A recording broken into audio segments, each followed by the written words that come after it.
Good evening, buenas noches, and thank you for tuning in tonight. On behalf of Mitchell Kaplan, the Miami Book Fair, and all of us at Books and Books, I welcome you to a virtual evening with Annalena McAfee to discuss her new novel, Nightshade, published by our friends at Knopf. Nightshade tells the life story of botanical artist Eve Lang, through a series of flashbacks experienced as she makes a long journey across London one night before Christmas. The novel tackles many themes: love, fidelity, fame, betrayal, and the large choices and prices paid in the quest for art's sake, especially as a female artist. It's just been announced that the French edition of Nightshade, translated from English by Sarah Tardy, for Editions Belfond, is on the prestigious Prix Femina Étrangère 2020 longlist for translated fiction. I hope I got that right. Annalena McAfee was born in London and educated at Essex University. She's the author of Haim and The Spoiler. Annalena worked in newspapers for more than 3 decades. She was the arts and literary editor for the Financial Times and founded the Guardian Review, which she edited for 6 years. She lives in England with her husband, the writer Ian McEwan.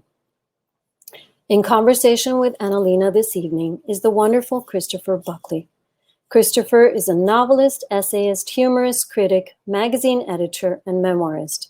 His books include Thank You for Smoking, The Judge Hunger, Make Russia Great Again, and The Relic Master. He worked as a merchant seaman and White House speechwriter. He has written for many newspapers and magazines and has lectured in over 70 cities around the world. He was awarded the Thurber Prize for American Humor and the Washington Irving Medal for Literary Excellence. Throughout this evening's broadcast, you're invited to ask questions by clicking the Ask a Question button at the bottom of the screen, and we'll get to those right after our talk. You can find Nightshade for purchase at Books and Books below by pressing the green button. Every purchase you make keeps Books and Books up and running, so don't hold back. And now, without further ado, I'd like to welcome our guests to the stage.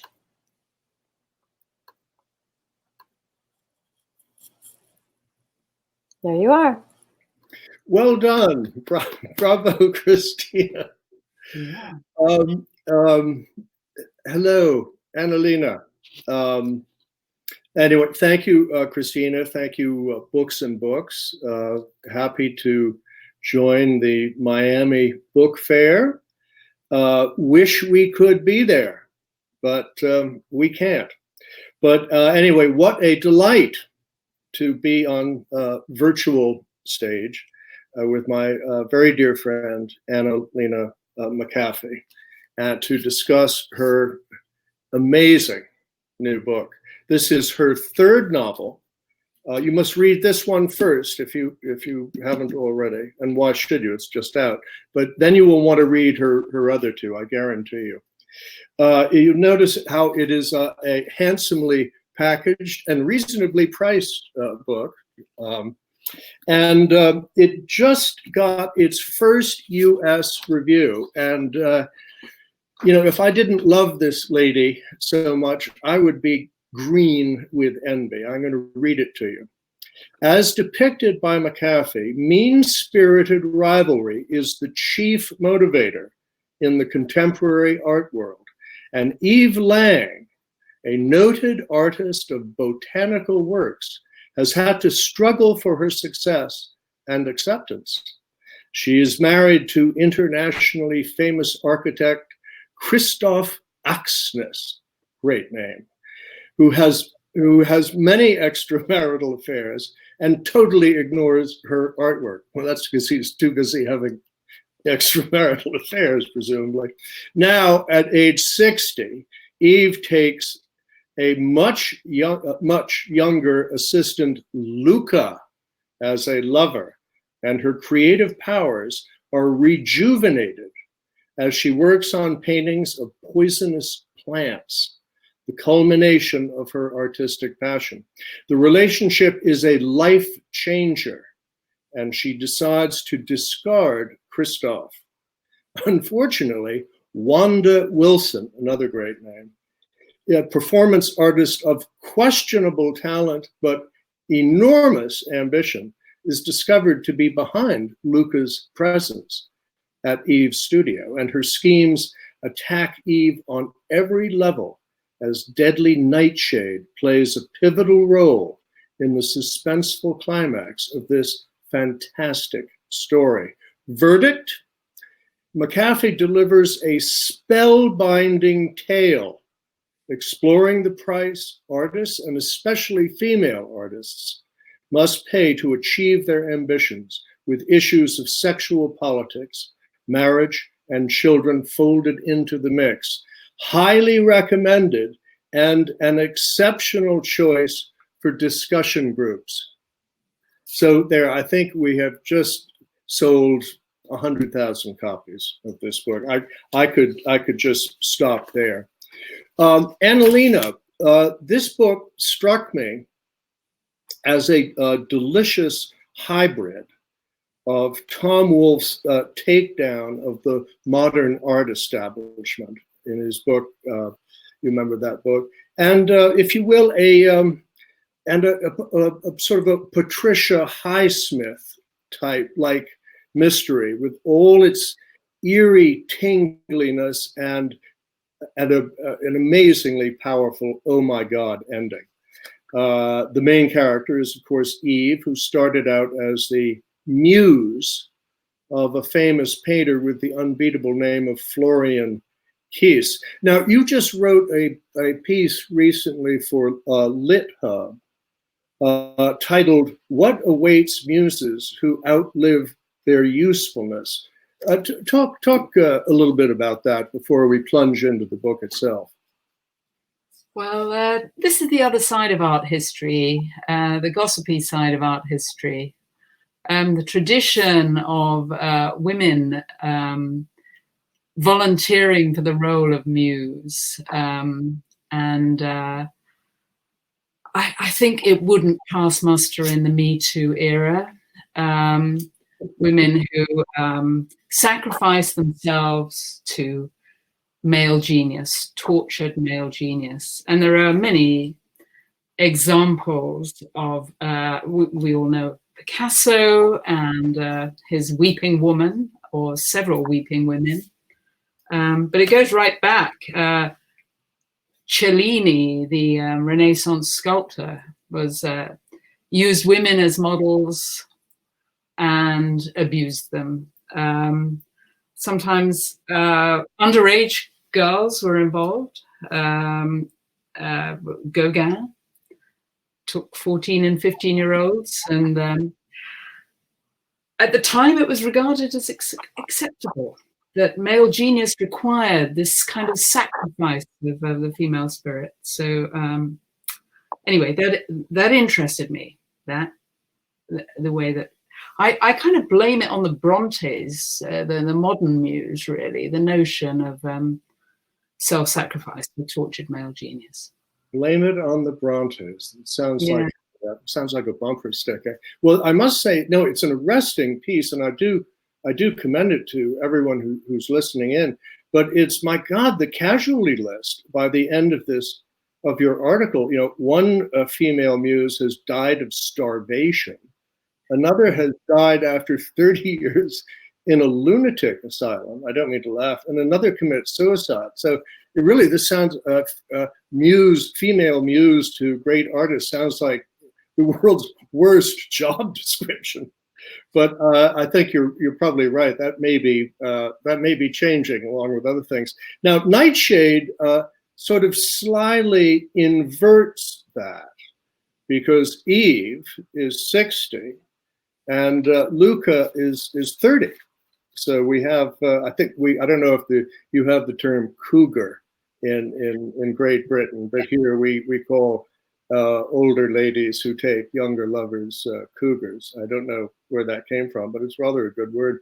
Now, my almost favorite character is, because she's so awful, is so evil, is Wanda. It almost follows that anyone named Wanda has to be, awful. Tell us a little bit about Wanda, if you would.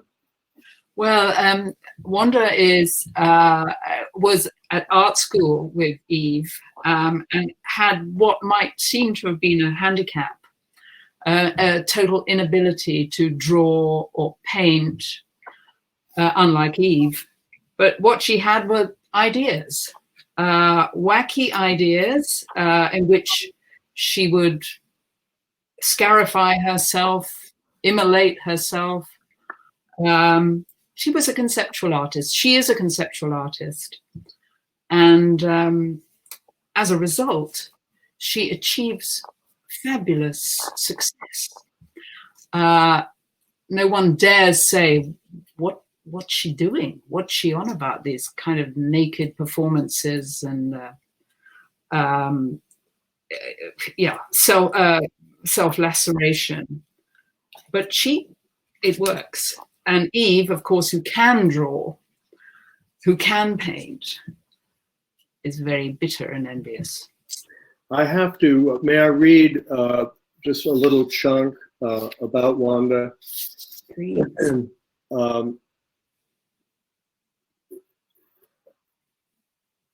In May, when Christoph was preparing his brief for the Art Ranch, he showed Eve a New York Times piece from last year outlining Wanda's most recent work, Domestic Intervention 1/Mansion. It's also so plausible, in which for 2 weeks she took over the Long Island home of a financial analyst and his wife, trustee of a dozen US galleries, relegating them to the role of uniformed domestic servants who waited on the artist at table, did her laundry, and cleaned up after her. The whole piece was committed to film, in which Wanda portentously described her consensual home invasion as, quote, relational art. In Domestic Intervention 1/Mansion, she said, the artist is mere catalyst. The spectator takes center stage and becomes both medium and subject. The couple, who paid more than $1 million for the experience, described it as, quote, a profound, life-changing exploration of empathy. It's just wonderful. You're obviously familiar with the contemporary art world. This is an obvious question, but were you? Was that the inspiration for the book, or were you more inspired by the various relationships and the character of Eve? Well, I'm very interested in art and art history, and actually, the historian and art historian and painter John Ruskin said, whenever I want to find out about a subject, I write a book about it. And I kind of wanted to go deeper. And one of the things was, having worked as an art editor, having consumed art,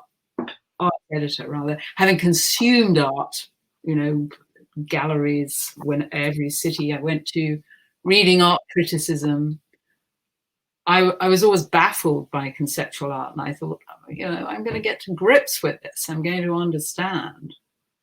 And I read everything there was, and I still don't quite get it, actually, to be honest. But as Cordelia in Brideshead Revisited says to Charles Ryder when he tells her that his fellow art students never go near the Louvre, she says, Charles, all modern art is bosh, isn't it? And he says, yes, Cordelia. She says, I'm so glad. So Eve embarks on this really extraordinary project, this masterwork called the Poison Florilegia. Tell us about that.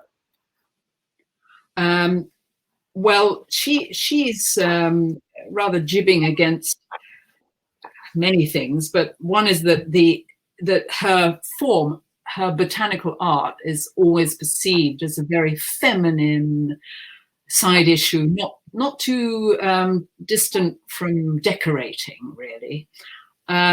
So she decides to take a dark turn with it and celebrate poison plants, poison flowers. So she has 7 vast panels of key poison plants. She entombs some of them in viscous liquid in cabinets.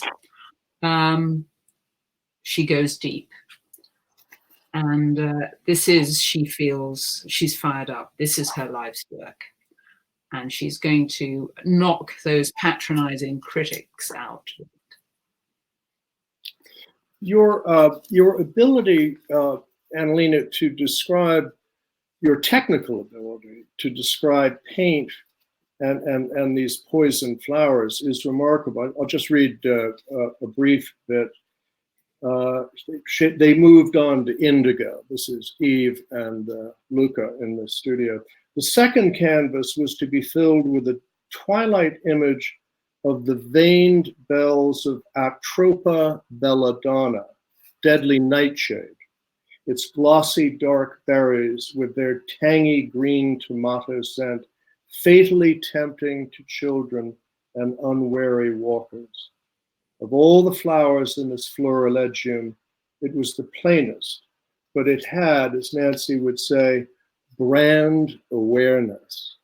That's really great. The name alone, homage to the Greek goddess of fate, Atropos, announced it as the brightest star in the firmament of poisonous plants. Atropos wielded the scissors that cut the threads of human life. Now, to research this, because the level of detail is, I don't know if Linnaean is the right word, but it's certainly meant in a complimentary way. Did you go to poison plant school to write this book? I did actually accidentally find myself in a display of poison plants, but I read a lot, and I actually did enroll in a course in botanical art at Ruskin College in Oxford, which was fantastic fun and also gave me good insight into technique and the way of looking at plants. Really seeing rather than merely looking. Poison, well, actually, look it up on the internet. There's a lot of stuff on it, and you find it's had uses in international espionage, and quite recently ricin, castor oil plant. I chose only 7, 7 panels. She does the colors of the rainbow, but in fact, if you look up toxic plants, virtually everything in your garden is toxic. Buttercups, bluebells, hyacinths. I've got a nice, I've got some dahlias here in large quantities. They could. Should you be cutting those, or sure they're safe? From our poison plants. We had our grandson staying with us recently, at the beginning of lockdown. He's 2.5 and he's half French. He's a bit of a gourmand. And he was found with lily of the valley leaves in his mouth. He thought they were garlic leaves, wild garlic. And he had to go to A&E. Oh, really? Yeah, 1 leaf of that can be fatal to a child, 3 to an adult. So it's, it's. I was on the verge of asking you if your husband got nervous when he saw you researching all these dangerous things, but I never dreamed you'd turn on your own grandchild. This is worthy of Wanda.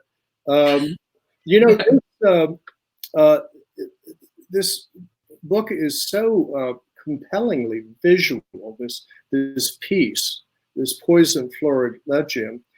This book has to be made into a movie.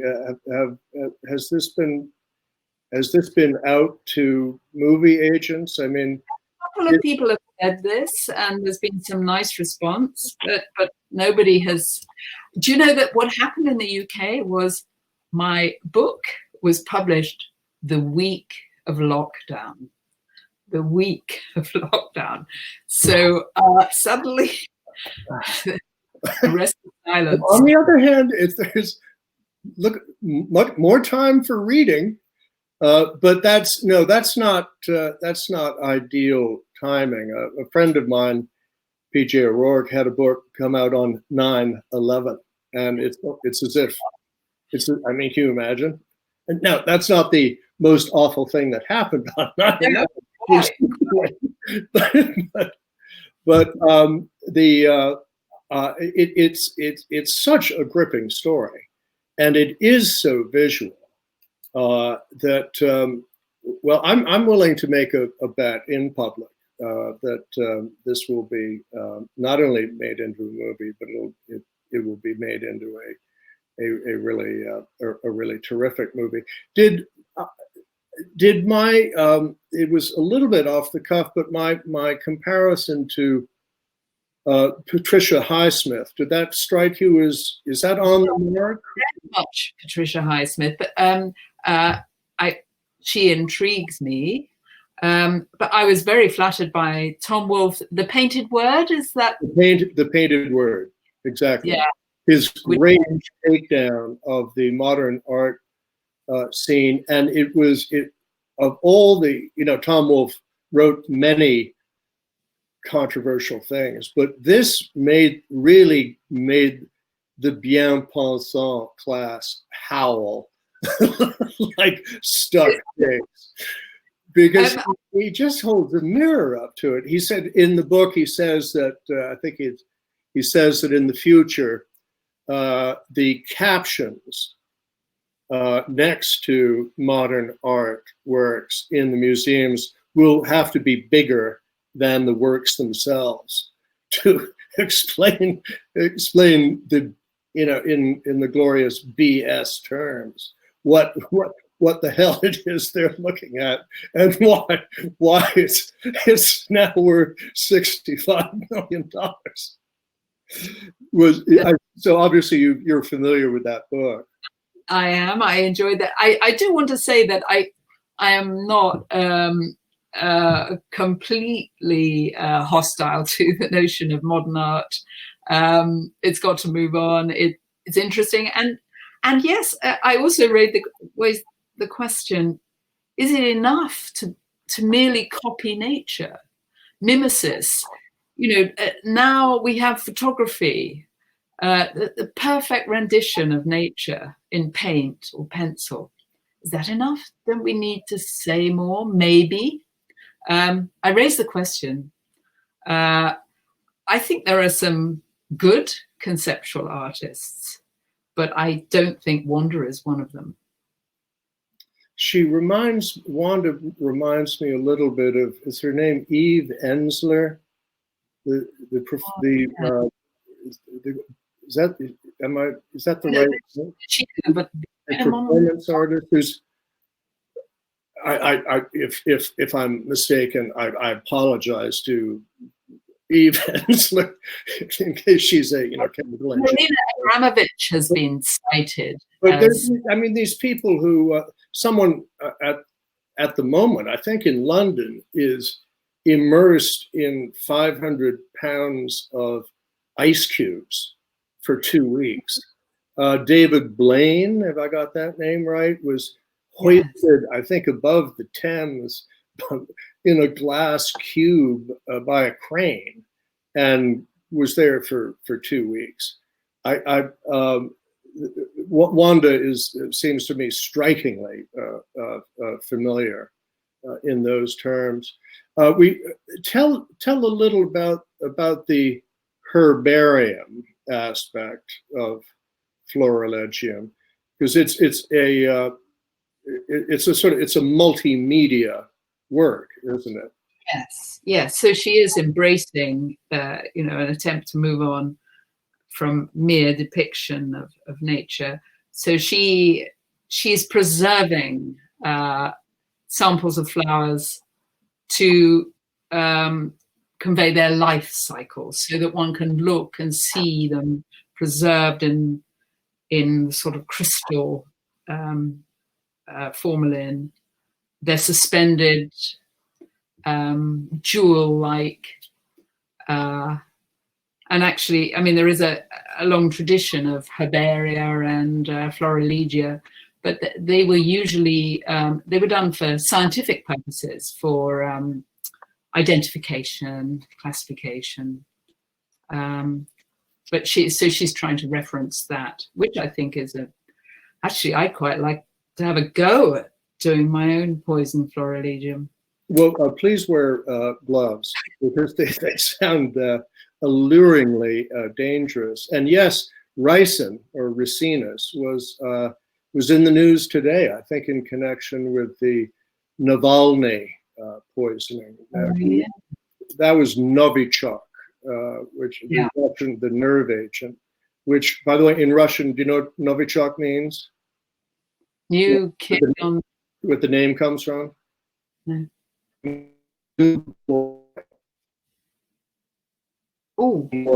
Unlock, this just in from the KGB laboratory.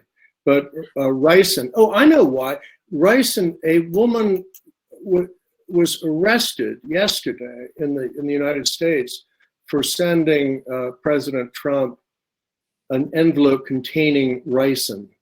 And this apparently is it's very easy to make. God knows, you can probably look it up on Google. How to poison people by mail. But anyway, it's a marvelous,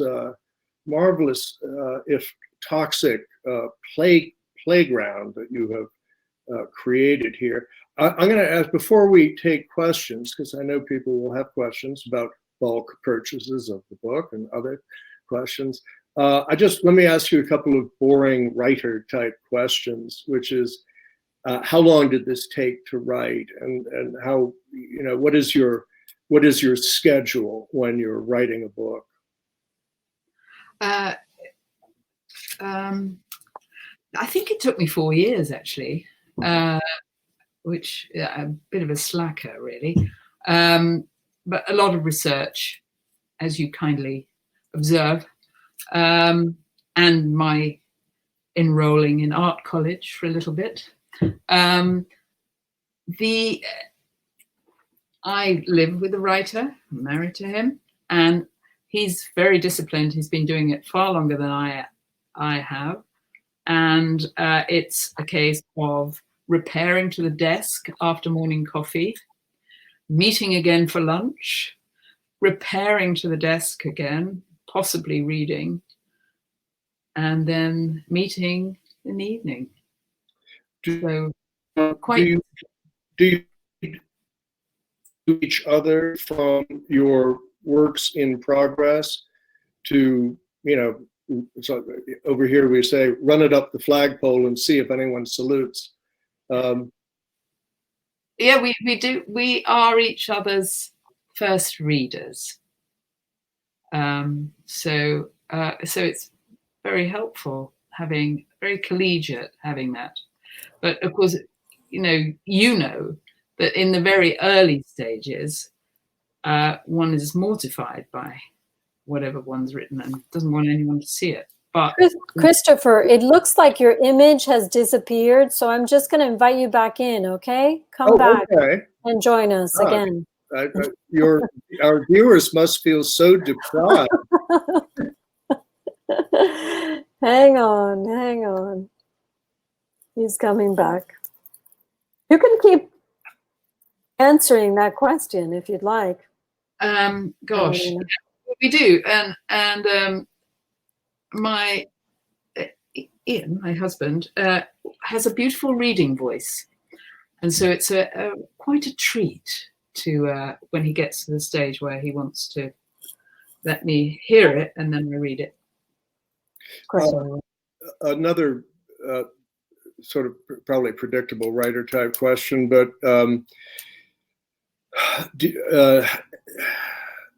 I'll just ask it. How many drafts do you do? Or is it really a process of just rewriting and rewriting and rewriting as you go, almost paragraph by paragraph? No, I do 3 drafts, really. 3 drafts.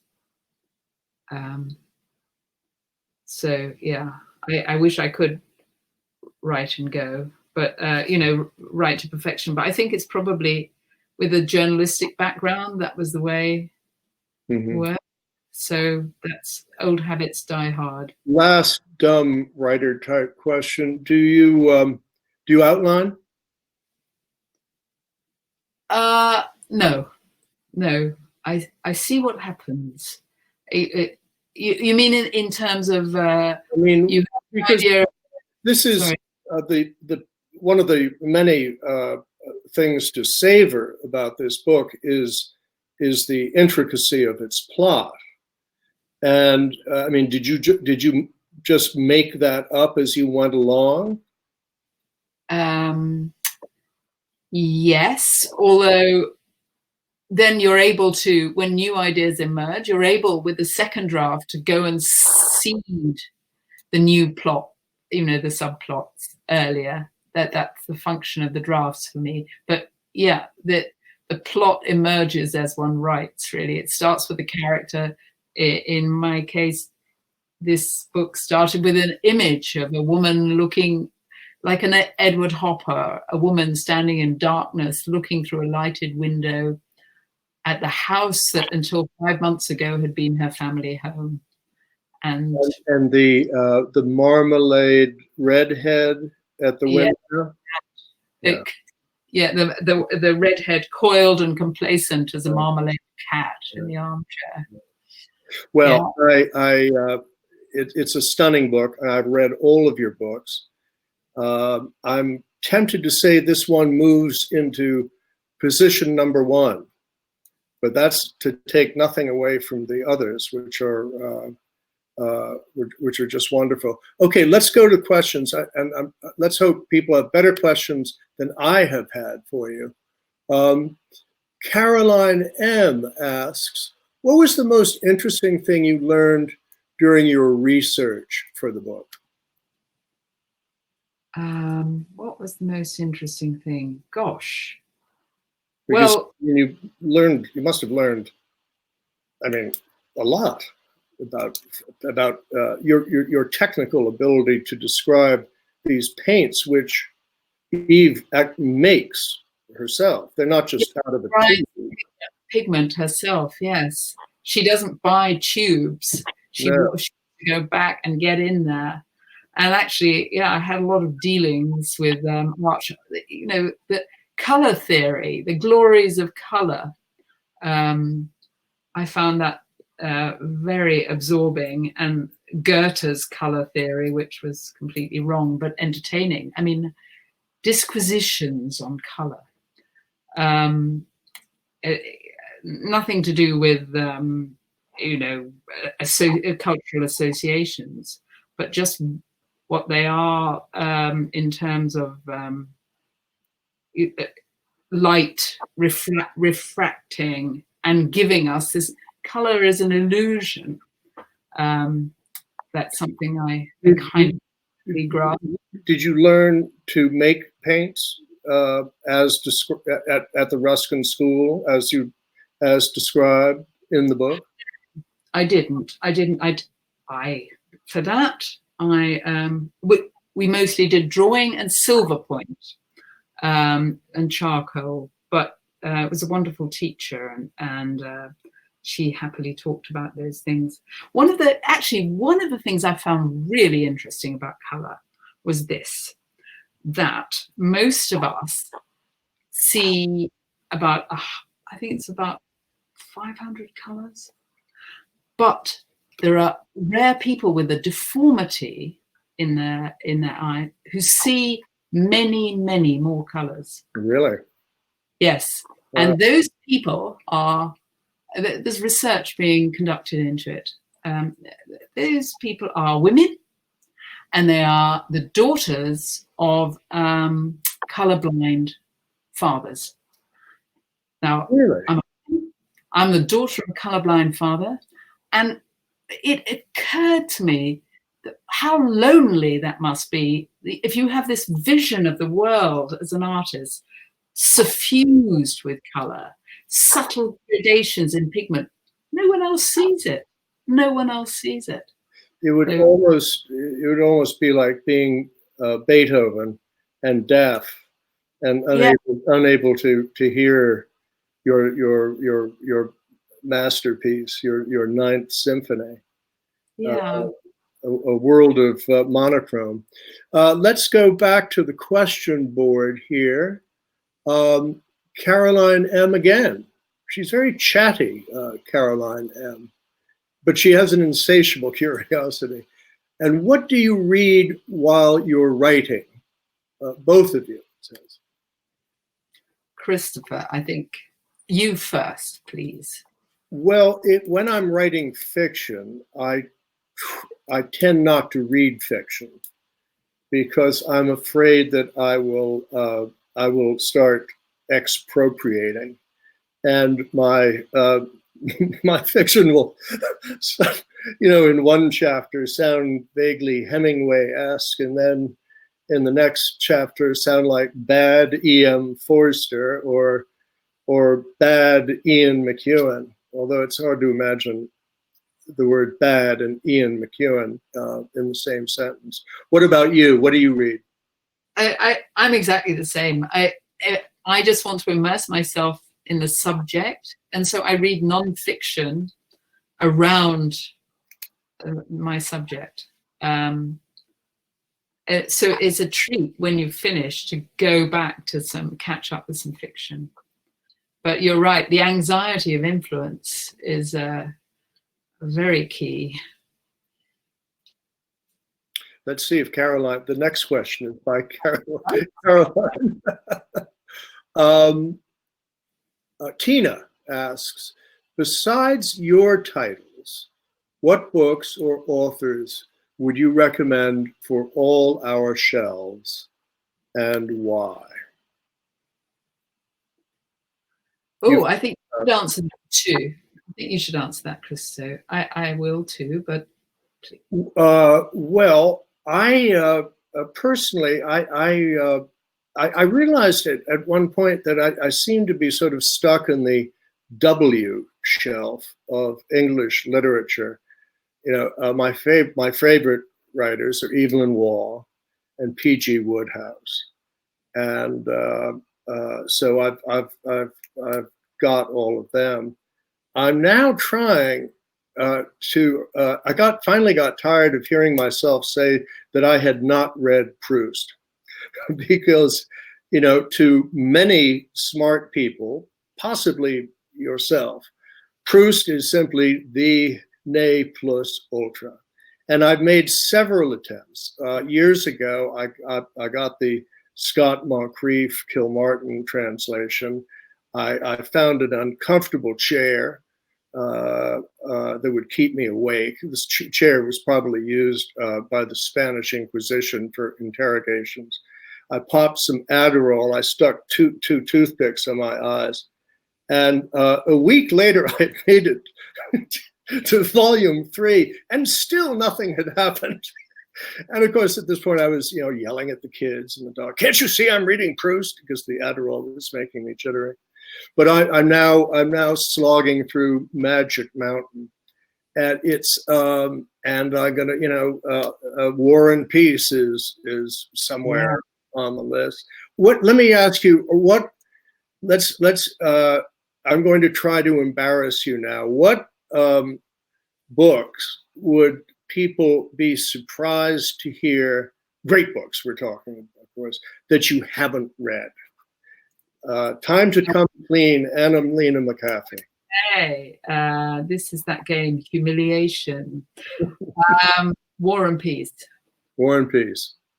Yeah, I mean, I've read Anna Karenina 4 times. Or, But well, that makes up for it. I'm Not really. or I'm really not up for.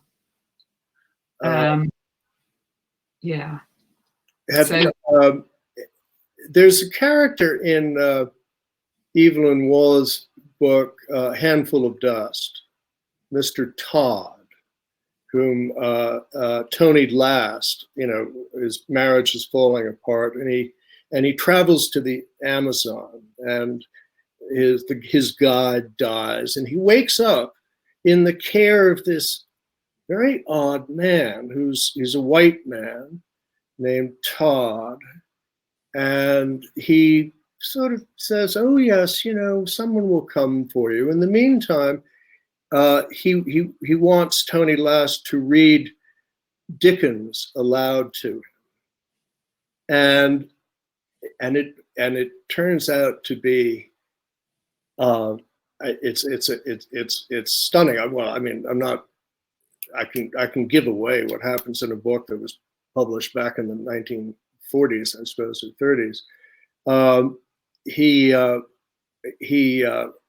drugs Tony Last, and so when the people who are looking for him come, he shows them what he tells them is his grave and gives them his wristwatch, and Tony Last realizes he's imprisoned for life in the middle of the Amazon jungle with a maniac who won't feed him unless he reads aloud from Dickens.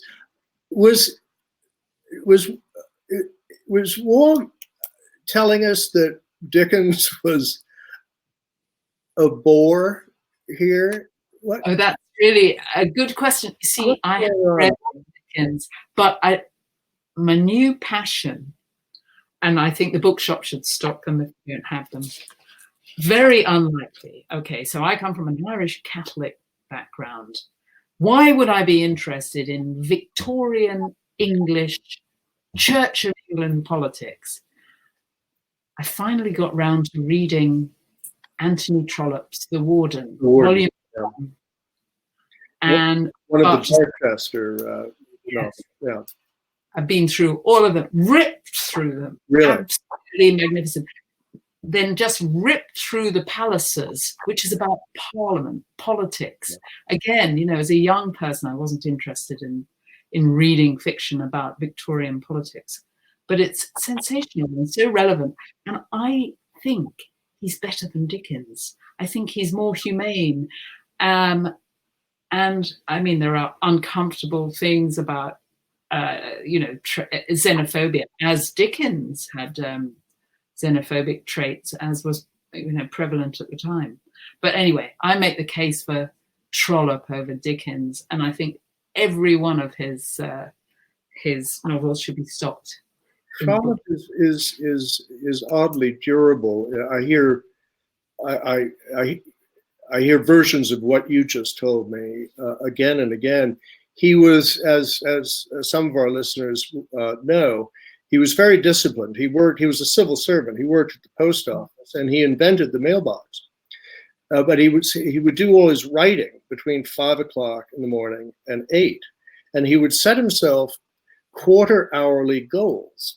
I think his goal for 3 hours was 3,000 words. So if he fell behind in one 15-minute chunk, he made himself speed up. And, writers love stories like that. I fancy I can sometimes tell when he was making up speed. When, he goes into locutions like, "And now the reader must forgive the writer for giving something of a picture of the Reverend Barnsworth." There's this sort of loquacity. Let's go to another question here.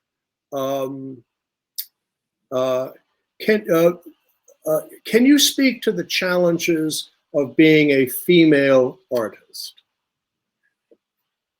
You mean an artist as a visual artist?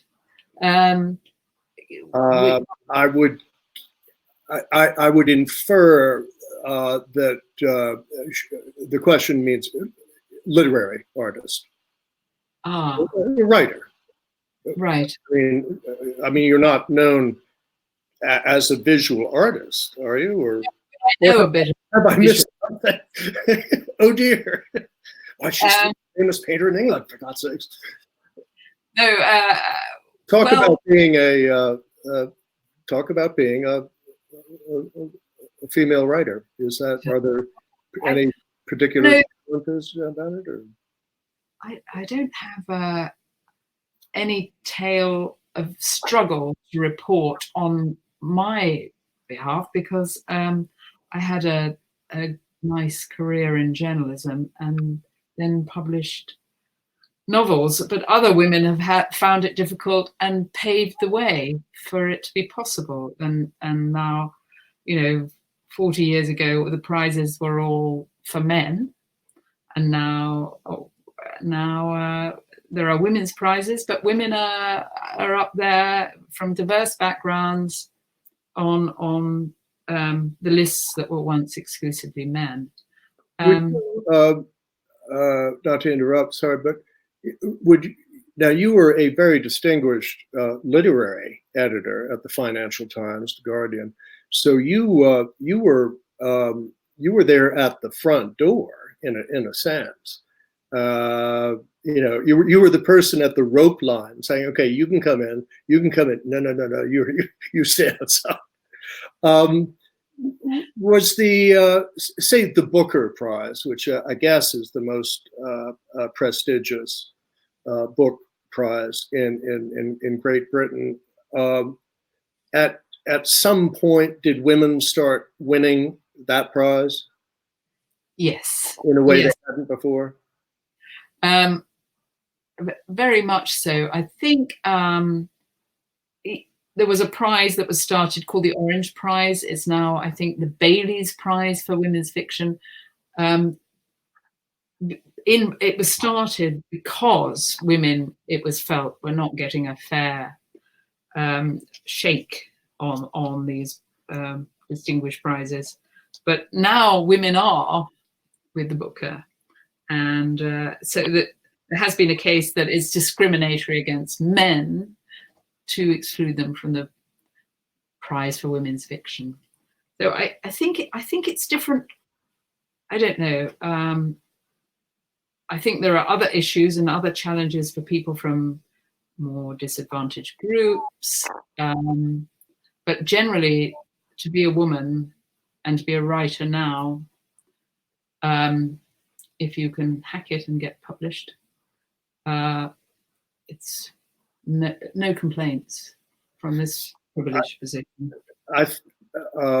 Christina can jump in and correct me if I'm wrong, but my general impression is that something like 80 to 90% of the fiction that in America is bought by women. Does that make sense to you? And do you think that's true of Great Britain? Absolutely. My husband tells a story of when we were uniting our libraries or whatever, getting rid of some of the many books that came into the house that we had duplicates of. And he and my younger stepson went out with boxes of books. We lived in a garden square where office workers would come and have their sandwiches at lunchtime. And they took out these books and went up to people and said, "Would you like any books, free books?" And all the men said, "No, you're all right." And all the women said, "Oh, yes, I'll have that one. Oh, yes, please." No, thanks. We're good. We're good. Yeah. So he always says that if women stop buying fiction, then it's all over. The game's up. When you're writing, do you have an ideal reader in mind? If you do, I have a suspicion of who it is, but why don't you answer the question? Gosh. I don't actually. I don't think I do. I mean, I obviously want my first reader to be pleased or not bored. But it's about pleasing yourself, isn't it? And being true to yourself.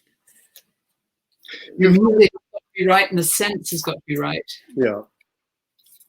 You've written now 3 novels. Your last one, Haim, which I commend to everyone, is almost Joycean, I would call it. It is a big book. It is extraordinarily erudite in a creative way. I mean, you create Celtic or Gaelic glossaries with each chapter. I mean, it's a formidable piece of work. Does it get any easier, the writing, after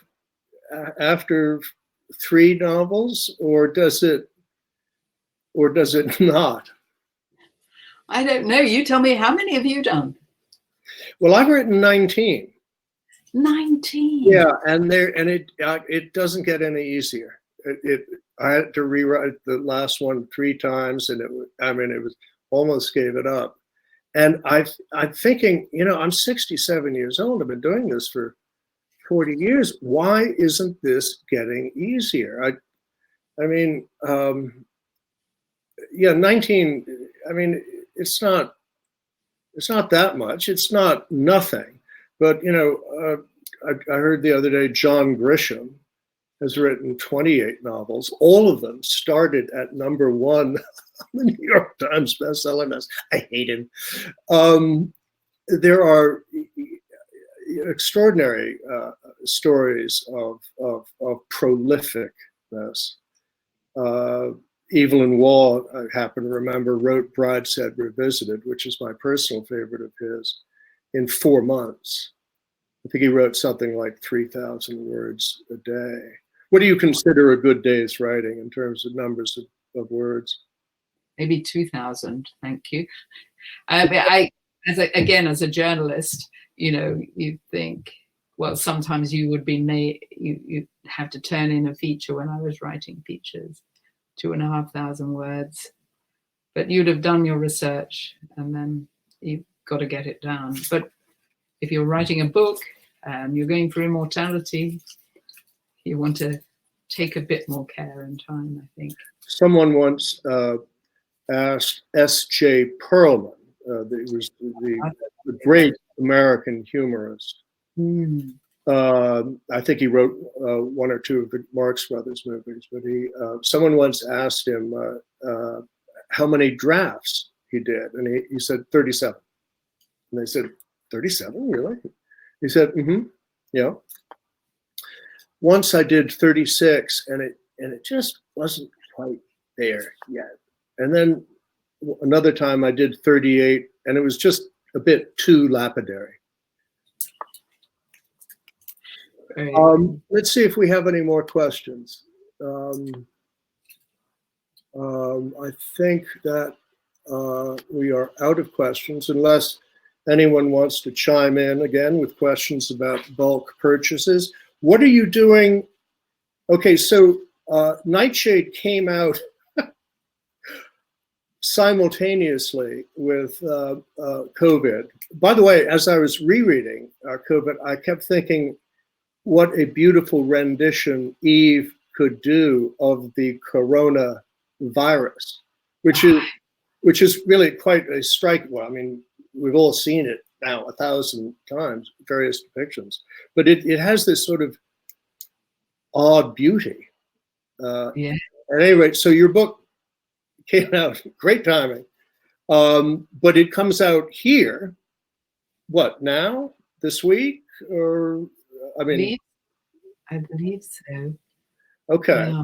So now what are you doing to promote? Are you, well, of course, book tours are this is a book tour. This is it. By the way, I mean, I wish I were sitting next to you, because then we could go out together and tie one on. But I must say, this is convenient. I mean, no one knows if I'm wearing pants. The facility of it is really quite nice. Or I hope you'll be doing more and with a better moderator. But are you? Well, anyway, I hope you'll be busy with it because it's a book that everyone should read. And you're off with that review that that I read earlier, that any writer would commit matricide for. I think you're off to just a great start. And anyway, I love you, and I wish you all the best. And, you give my best to the second best novelist in Sudgrove, Miserman, and to that wonderful dog of yours, Rab.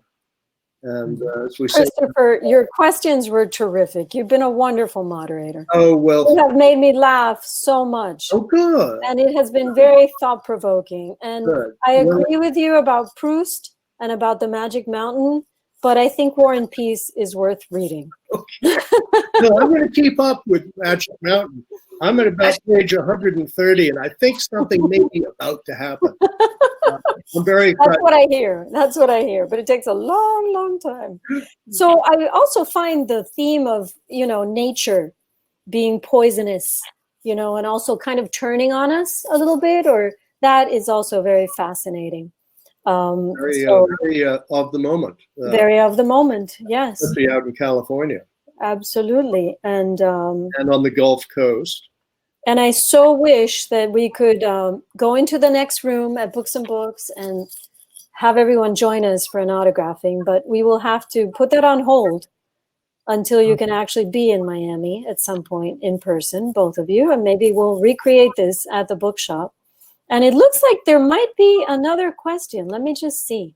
Yes, actually, it says here we're up to 6. Once you go ahead and ask it. It says that you don't really let her speak. I'm sorry.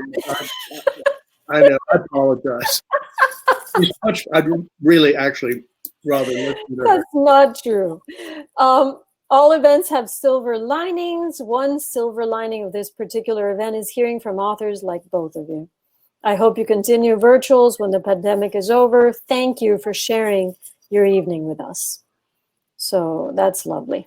Thank you for having us.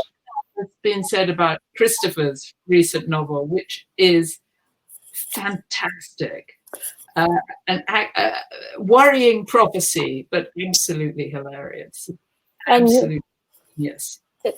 You're incredibly funny. What is the prize that you won for humor? It's called the Thurber Prize. My prize. Yes. I think his name. I think it's. Oh my gosh! It is so great to laugh. It's though. given by It really is a wonderful feeling to be able to laugh a little bit. It helps during this time. These days. It helps tremendously. So I want to remind everyone that you can purchase the book by clicking on the green button at the bottom of the screen. I hope you'll order 1, 2, 3, as many as you want. We will ship them right out to you. And you can also pass by the store and pick them up, curbside pickup, if you're in Miami. And I wish you the best of luck with this book. I do agree it will be a film someday, and it will be very interesting to see who is cast as Eve. And just a curiosity, how many books has Ian McEwan written? Oh, blind. Not as many as Christopher Buckley. I suppose that's some consolation. Well, thank you so much for being with us tonight. On behalf of everyone at Books and Books and Miami Book Fair, we thank you. Take care. Continue, stay well, and keep doing what you do best. Thank you. Thank you. Good night.